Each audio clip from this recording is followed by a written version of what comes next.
When we're trying to grow wealth, when should a client actually loop an accountant in? What's the ideal time? At the beginning, and start with the end in mind, not just taking that next step, because again, where we see clients get hamstrung is not thinking about steps 2, 3 and 4. So what are your philosophies around property buying and how do you use this with your client? I've seen a lot of strategies online when it comes to property. Look, all strategies can work, but my personal philosophy is that I prefer to let the market do the hard work and not me. So I personally prefer to buy existing properties and just hold it for a long period of time. And I just know it works. Talking about creating wealth, generational wealth, what should parents actually be thinking of? One, when do we want to give money to the kids? The other component is, back to estate planning. And then also things like insurance, that there's a need for it, particularly when you're building wealth. And then as we have wealth, we can then scale it back down. Go slow to go fast, and we'll get there. Doesn't matter how long it takes, but we'll get there safely, and it won't stunt your growth. It will keep you moving forward.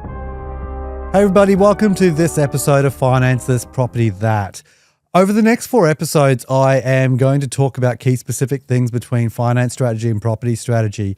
And today is part 1. Today, we're going to talk about why most investors are building on sand. 3 talking points today. The blind spot is real and it's expensive. We're going to talk about that. The strategy gap between finance and property, and what it costs to move without a plan. Let's get into it. So when I say investors are building on sand, what I mean by that is they're not building with strong foundations and they're not building with a plan or strategy in play.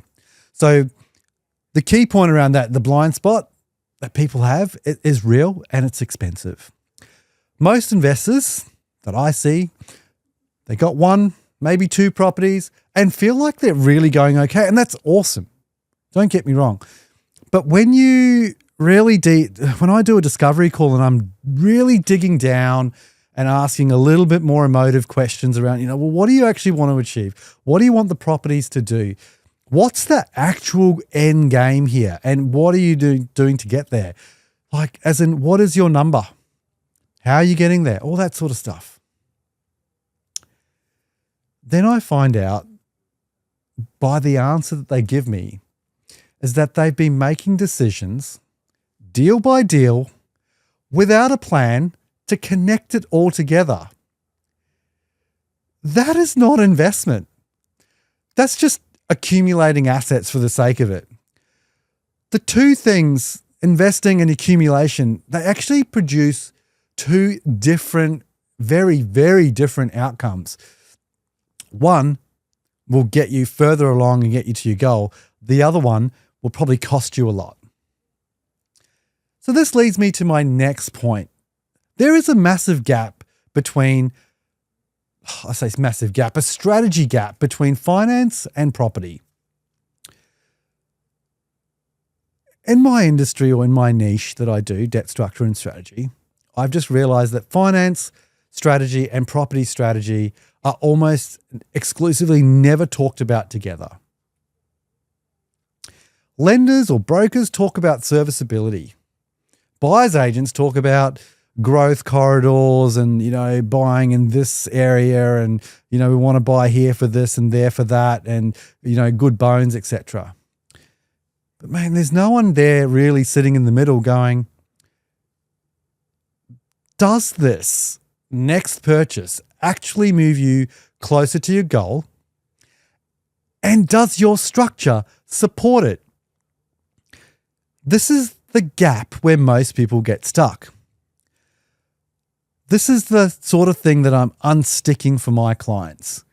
The debt structure, the strategy, and then talking about, what does the property strategy look like that complements that finance strategy?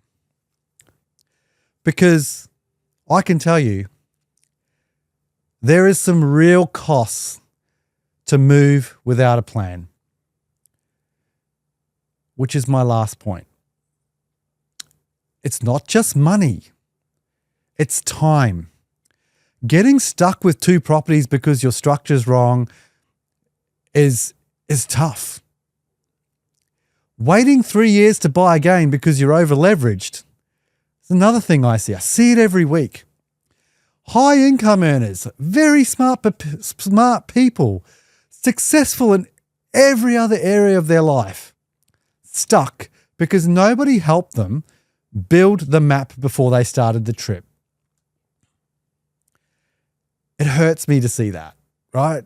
So I'm not here to tell you what to buy or where to buy. I'm here to help you build the strategy that makes every decision after the first one easier, cleaner, and faster. And partner you up with the right people to give you that advice. I hope you got something out of this first episode. Please stay tuned. There are 3 more to come where I talk a little bit more about the property and finance strategy and how they go hand in hand. The information on this podcast is very general in nature, doesn't take into consideration your personal circumstances. If you want to know more about your finance strategy and how we help you with the property strategy, you can find me. It's really easy.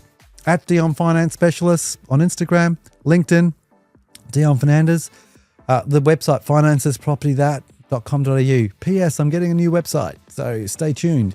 The links will be in the show notes. But until the next episode, please stay tuned. I think you're going to get a lot of education out of it. Thank you.